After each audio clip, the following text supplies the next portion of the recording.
देख रहे हैं YMS न्यूज 24। आइए देखते हैं आज की खबर नवी मुंबई महाराष्ट्र से। कृष्णा सोनी ब्यूरो चीफ के साथ माथाडी आंदोलन के प्रणेता स्वर्गीय अन्ना साहेब पाटिल की 88वीं जयंती पर 25 सितंबर को विशेष आदरांजलि कार्यक्रम आयोजित किया गया है। माथाडी नेता नरेंद्र पाटिल ने प्रेस कॉन्फ्रेंस कर यह जानकारी दिया है। नरेंद्र पाटिल ने बताया कि कार्यक्रम में महाराष्ट्र प्रदेश के मुख्यमंत्री श्री उद्धव ठाकरे एवं केंद्रीय मंत्री भूपेंद्र यादव, पूर्व मुख्यमंत्री देवेंद्र फडणवीस को खास तौर पर आमंत्रित किया गया है। इसके पीछे क्या मंशा रही है, क्या खास बात जनता तक पहुंचाना चाहते हैं आप?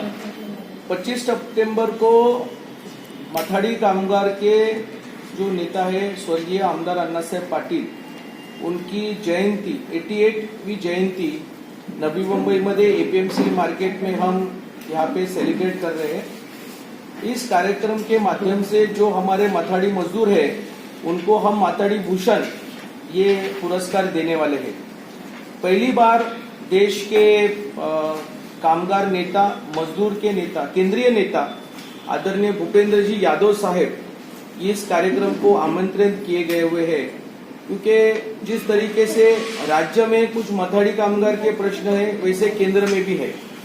और केंद्र में जो हमारे रेलवे यार्ड्स है, हमारे FCI के गोडाउन्स है, या तो जो इनकम टैक्स डिपार्टमेंट है, जिस तरीके से माथाडी बोर्ड को इनकम टैक्स में कुछ सहूलतें मिल रही थी वो कुछ कारण के वजह से अभी नहीं मिल रही है। तो इसके बारे में 3-4 अहम मुद्दे हैं। इसके लिए हमने केंद्रीय कामगार मंत्री को निमंत्रण किया है। गए टर्म में 2014 से लेकर 19 तक आदरणीय मोदी साहब के गवर्नमेंट ने एक ऐतिहासिक निर्णय लिया कि जो महाराष्ट्र में जो माथाडी कामगार कायदा है वो सेम कायदा अभी पूर्ण भारत देश में लागू करेंगे, और उसके लिए एक कमेटी भी फॉर्म की है। तो इस कार्यक्रम के माध्यम से हम केंद्रीय मंत्री आदरणीय भूपेंद्र जी यादव साहब का भी अभिनंदन करना चाहते हैं। और जो कोई आज महाराष्ट्र में भी माथाडी कामगार के कायदे में जो कुछ कमियां हैं वो कमियां बदल करके ही देश में माथाडी कामगार के मजदूरों जैसा कायदा एक तैयार किया जाए।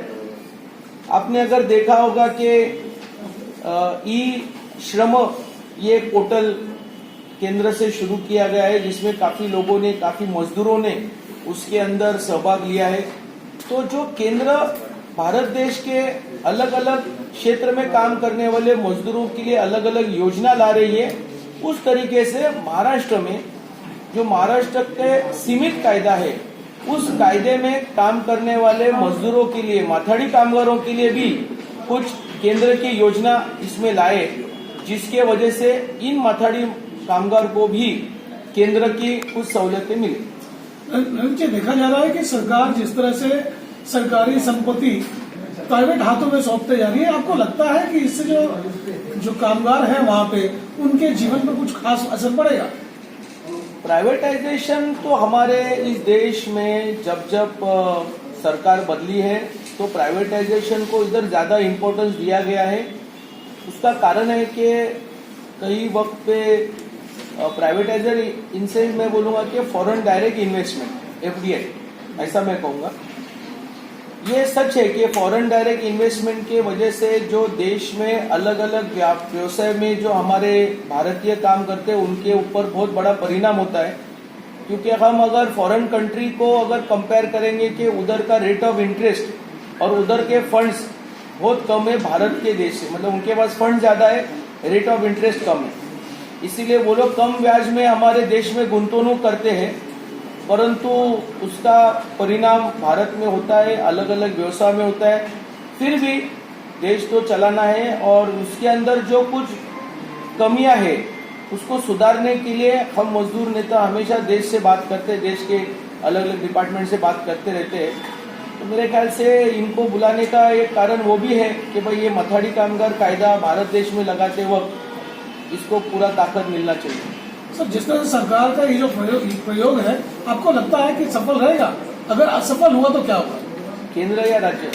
केंद्र नहीं, कोई भी सरकार, अगर हम देखेंगे कि इस देश में जितनी भी सरकारें बनी हैं हर एक वक्त अलग अलग प्रयोग किया जाता है, और अगर उसके अंदर कुछ गलतियां हैं तो उसको सुधारा भी जाता है। अगर आज की सरकार के अंदर जो अगर मजदूरों के बारे में कुछ नए कायदे कानून ला रहे हैं और उसको उनको पता चला कि इससे मजदूरों का नुकसान बहुत बड़े पैमाने पे हो सकता है, इंडस्ट्री नहीं बढ़ेगी पर मजदूरों का नुकसान होगा, तो डेफिनेटली केंद्र सरकार इस कायदे कानून को वापस भी ले सकती है।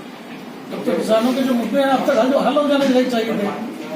किसानों का जो मुद्दा है उसके बारे में मैं हमेशा जानकारी लेने की कोशिश कर रहा हूं, पर किसानों का जो मुद्दा अभी जो चला रहे हैं, किसानी कहते थे कि भाई हमको मार्केट ओपन किया जाए। ओपन मार्केट मतलब क्या कि पहले ये बंधन था कि एपीएमसी मार्केट में ही, होलसेल मार्केट में ही आपको व्यवसाय करना चाहिए। व्यवसाय मतलब माल लाना चाहिए, उधर से बेचना चाहिए। पर काफी सालों से अभी ये जो पॉलिसियां बदल रही है और इस बदलते पॉलिसी में किसान को कोई भी मार्केट में माल बेचने का एक अधिकार केंद्र सरकार से दे मिल रहा है। किसान प्राइवेट लोगों को बेच सकता है, किसान डायरेक्ट ग्राहकों को बेच सकता है, किसान एपीएमसी मार्केट में भी बेच सकता है, या तो किसान खुद अपनी सब्जी मंडी यहाँ पे निर्माण भी कर सकता है। उसके लिए केंद्र और राज्य सरकार उनको बड़े पैमाने पे फाइनेंशियली सपोर्ट भी कर रही है। इसीलिए कुछ किसानों को लगता है, कुछ किसानों को नहीं लगता है, पर जो भी सत्य है वो दुनिया के सामने है और किसान का फायदा केंद्र सरकार हमेशा देखती आई है और करती रहेगी। जी बहुत बहुत शुक्रिया सर. जो पास देणार आहे त्याची प्रोसेस कशी असणार आहे काय? आता बघा, नॉर्मली दोन काय म्हणतात त्याला, वॅक्सिन घेतल्यानंतर आपल्याला एक स्टेट गव्हर्नमेंट कडनं किंवा आरोग्य सेतूकडनं मेसेज पण येतो आणि सर्टिफिकेट. फक्त तो आम्ही ऑफिशियली डाउनलोड करतो, जो तुम्ही तुमच्या मोबाईलवरती डाउनलोड करू शकता. फक्त आम्ही तो कम्प्युटरमधून तो डाउनलोड करून घेतो, त्याचा प्रिंटआउट काढतो, त्याला हे युनियनचं एक कार्ड आम्ही जॉईन करतो, कारण हा माथाडी कामगार आहे जो निमंत्रित आहे का बघा, ह्याच्यासाठी आम्ही हे कार्ड तयार करतो आणि दोघांनाही आम्हीच या ठिकाणी लॅमिनेशन करून देतो. सर, आपण सांगा की सर्वपक्षीय मंत्र्यांना किंवा सर्वपक्षीय राजकीय लोकांना तुम्ही आमंत्रित करतात, मात्र वेळोवेळी बघितले गेले की काँग्रेस पक्षाच्या मंत्र्यांना किंवा नेत्यांना तुम्ही आमंत्रण देत असता किंवा त्यांना आमंत्रित करत नाही, असं तुमच्या प्रेसमध्ये पण बघितलं. तर राष्ट्रवादीचे, भारतीय जनता पार्टी, शिवसेनेचेच नेत्यांना तुम्ही फक्त आमंत्रित केलेलं आहे, असं का? काँग्रेसवरून तुम्हाला काही नाराजगी आहे का? पहिला मुद्दा तर असा आहे की आमचं आता सध्या माथाडी कामगारांचे कुठलेच प्रश्न काँग्रेसकडे नाही, त्यांच्याकडे खातेच नाही. त्याच्यामुळे हा पहिला प्रश्न. दुसरा प्रश्न आहे की आता राहिला काँग्रेसचा मुद्दा, तर आम्ही सर्वजण स्वर्गीय यशवंतराव चव्हाणांच्याच माध्यमातून, माझे वडील काँग्रेसचेच काम करत होते. वडील वारल्यानंतर पवार साहेबांनी काँग्रेसमधून वेळोवेळी माथाडी कामगारांना ताकद देण्याचं काम केलेलं आहे. त्यांच्या कार्यक्रमाला उपस्थित राहिलेले आहेत.